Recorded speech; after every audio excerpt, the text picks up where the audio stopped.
Siamo con Michela Furin del Movimento 5 Stelle Veneto. Ecco, questa mattina protestate davanti alle poste della zona Arcella, per quale motivo?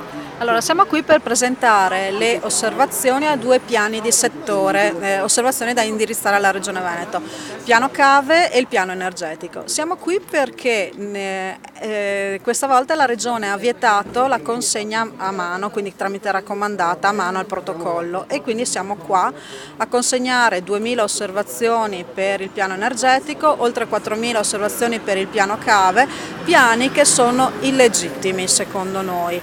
Piano cave perché si basa sulla variante al PTRC non solo approvata, ma è oggetto di controdeduzioni che non abbiamo ancora visto, e quindi non può essere un piano che si basa su una cosa non ancora approvata. Il piano energetico non è un vero piano perché dopo uno studio e un'analisi oltretutto incompleta, con i dati incompleti, arriva a conclusioni che verrà istituito un tavolo di concertazione tra i grossi